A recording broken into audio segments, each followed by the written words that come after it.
The actions for which they are seeking to prosecute Julian Assange are actions that journalists undertake every day. He recognised that there had been wrongdoing. He found a confidential source. He encouraged that confidential source to share the information with him, and he published it to the world. Be under no illusions. If this prosecution is successful, vital cases will not come to light. So many famous investigative cases, the names of which we all know, thalidomide, the Panama Papers, MPs' expenses, all came to light because whistleblowers shared confidential information and journalists published it. If Julian Assange goes to prison, journalists the world over will be dissuaded from doing the same. That's why our message should be clear. Free Julian Assange, support journalism, safeguard free speech. Thank you. Well, good morning, sisters and brothers and comrades and friends. Can I first of all say a huge thank you to all of you for being here today. My emotions range between sadness and anger.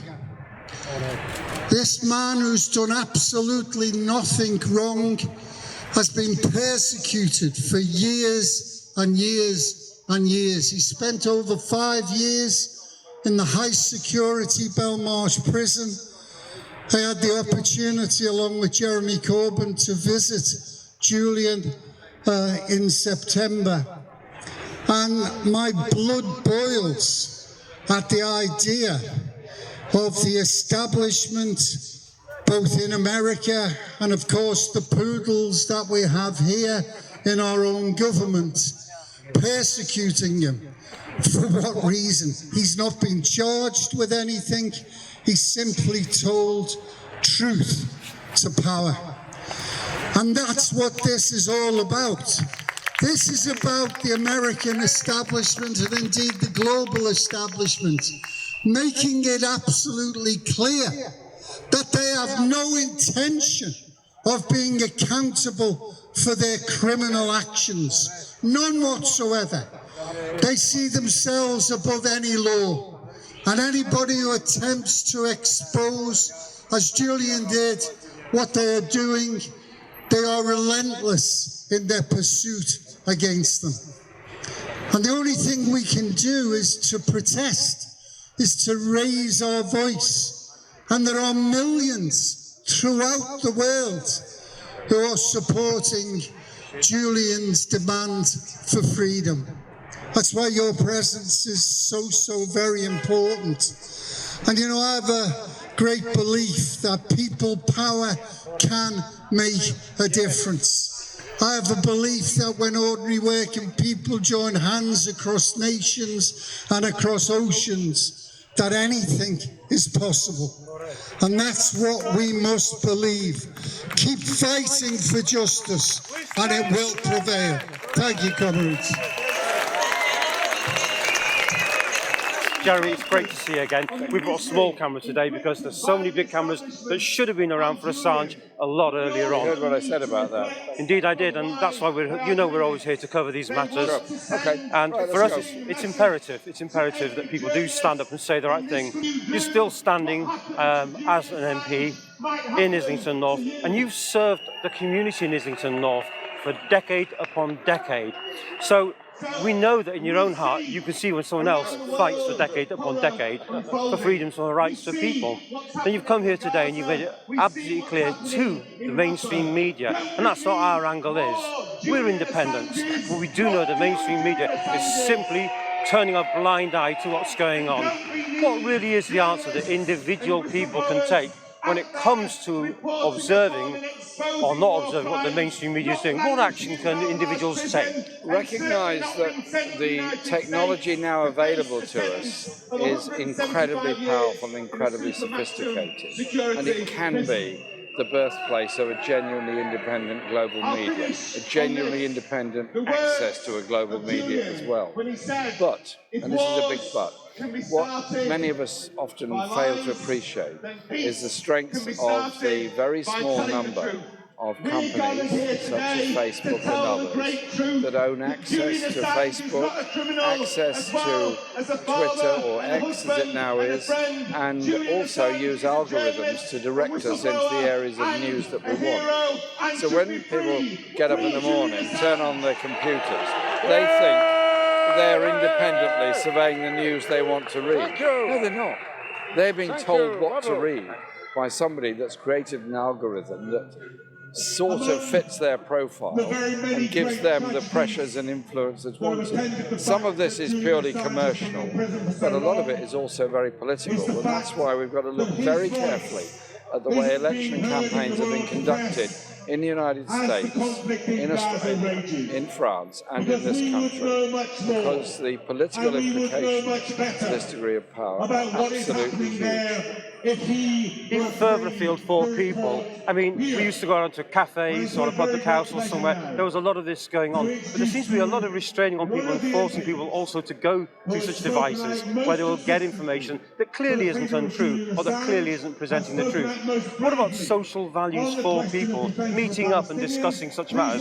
What would you say to encouraging that? I think the other effect of social media and the technology that's available is to isolate people away from the kind of convivial, pleasant, informative discussion such as we're having here this morning. And if you're just in your home alone, just endlessly looking at a computer screen, you lose social contact, social skills, and the inspiration of random ideas.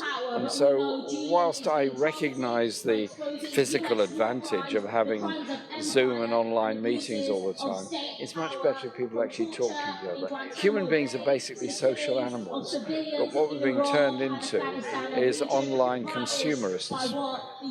That's right, all-you-can-eat media, and unfortunately it's those that control it that are causing problems. So effectively, what people have got an opportunity to do is to get out and about and meet each other. Today is a marvellous example, but an unfortunate example with someone paying a massive price for this. We really need to get out more, and obviously we're going to be showing pictures later on of what this crowd is like. Look around you here, there's a few hundred, maybe a couple of thousand people here, and it's quite early in the morning.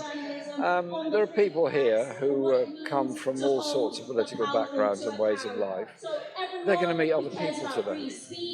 You never know where that's going to lead to. You never know what germ of an idea one will spread to another. And that's what you get from proper, decent social interaction. What you also get from the solidarity of standing by somebody like Julian, so strong, so brave, so determined, and done so much good for this world. Jeremy Corbyn, thank you very much from our hearts. You're very welcome. Thank you.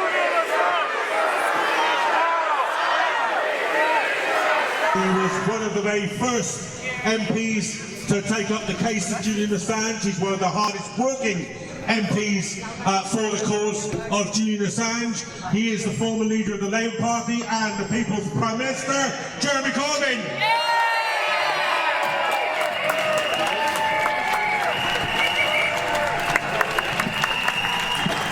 Thanks, John. And can I just start by saying thank you to every single person that's here this morning. We sent the call out saying be outside the Royal Courts of Justice this morning to show your support for Julian Assange. And I hope on this occasion the British media have turned up as well, because it's been markedly obvious how great the reporting has been all around the world of the appalling injustice that's been done to Julian and how little the British media have covered it. It's a story right on their doorsteps. But I guess with the British establishment, the whole question of Julian Assange is just a little bit embarrassing. And so I think we should also say a huge thank you to the steadfastness of all those that have organised the campaign for Julian, and in particular our love and solidarity to Stella for the work that she's put in and the obvious stress and strain that she has been under. Now, Julian is currently in Belmarsh Prison, which is a maximum security prison. It is an awful place, it is awful conditions. It's not the kind of prison that should exist anywhere. I want prisons to be supportive, corrective and reformative, not punishing and destroying of people's characters and lives. And before that, he was in exile in the Ecuadorian embassy, and I think we should say thank you to that government of Ecuador that was prepared to support Julian. And then you ask yourself the question, why was it they were prepared to stick their necks out so far and support Julian? It was because he was telling the truth about what was going on around the world. He was telling the truth about the US involvement in Afghanistan and Iraq. He was also telling the truth about corporate greed and corruption around the world, stealing the resources from the poorest countries and the poorest people in the world. He was telling the truth about the corruption in the way in which our media conspires with governments and the military to hide the truth about the horrors of war. And when we held an event in solidarity with Julian in the National Press Club in Washington, we held it in exactly the same place where the film was exposed, where an order was given, a direct order was given by the US military to kill civilians on the street in Iraq during the Iraq War. If only Julian were alive in reality in front of us, alive to give the reporting rather than being stuck in that horrible cell in Belmarsh, what would he be saying? What would he be saying about the bombardment of Rafah and all the destruction of life all across the Gaza Strip? What would he be saying about the highly sophisticated weaponry that is being used and has so far taken the lives of almost 30,000 Palestinian people? We need that strength, that skill, that determination of Julian Assange to get to the truth around the world. He is a real journalist. Real journalists take risks. Real journalists go for the truth, whatever the cost. That has cost the lives of 80 journalists in Gaza already, and in many other conflicts around the world. What we need is Julian's voice to be out there. So the idea that Julian should be prosecuted under the Espionage Act in the United States, the same legislation that was used against Daniel Ellsberg and others that tried to bring truth to the US body politic, is beyond appalling. So this court today has an opportunity to ensure that Julian's case is heard, that Julian's search for justice is achieved, and that ultimately Julian is able to walk free. But it also depends on the political process and atmosphere in the United States. President Biden could end this incarceration in 2 minutes. He could withdraw the whole case against Julian Assange. If he believes in press freedom, as he says he does, if he believes in a pluralistic democracy, as he says he does, then let Julian go, let Julian tell the world the truth of the horrors and inequality that exist on this planet. So we're here today in support of Julian, we're here tomorrow in support of Julian, and I say to the court, very gently and very persuasively, whatever your decision, we ain't going away. We are supporting Julian as long as it takes. And a huge thank you to all those people all around the world that have spoken up and said so much in support of Julian. And let's be of good strength, of total determination, that we will ensure that Julian Assange is freed to tell the truth and help to bring about that decent, more equal, more sustainable, more peaceful planet. Thank you, Julian, for all you've done, and thank you for all you will do. Thank you very much. Now, today's been a big turnout, and surprisingly, we've seen a lot of the mainstream media here, where they've been in absentia throughout most of this campaign, or very negative towards the plight of Julian Assange. What are you doing now, and what are your interests in this particular campaign? Well, it's good to see you here. Yeah, you're absolutely right about the mainstream media. It's quite outrageous that this incredible story, which is about free speech, hasn't been covered more by the British media, and it's sad. I'm here, obviously, to support Julian. My emotions range from sadness to anger. I mean, he's been incarcerated in Belmarsh prison now for over 5 years without charge. He's been persecuted for I don't know how long now, over 15 years, for telling the truth. And it is quite outrageous. And unfortunately, our British government is complicit with the Americans who are demanding extradition. And everybody knows that if he is extradited to America, then he'll spend the rest of his life in solitary confinement in an American prison, because America, the establishment, the global establishment, are making it clear that they will not be held to account. Julian has done nothing but tell the truth, expose some of the criminal activity of America, but other Western countries as well as other countries around the world. And the Americans have said, how dare you? How dare you challenge what we do? We are the rulers of the earth. We will do whatever we want, and we certainly won't allow anybody to question us. And so they are sending a clear message with this persecution of Julian to everybody else, to any other investigative journalist who wants to look into some of the murkier things that are going on in the world. Don't you dare try to challenge us, otherwise you'll end up like Julian Assange. Deeply, deeply sad. I went to visit Julian in Belmarsh prison last September, and it was so sad. You know, I mean, the man is his spirits are up, but here he is in this prison and having done nothing wrong. It's shocking, isn't it? You actually do nothing and the whole system comes on top of you. You know, we lost the very mercurial John Pilger recently. We know what massive work he did, so it's great to have you on, to see you working hard, that people can really appreciate that there are the freedoms at stake.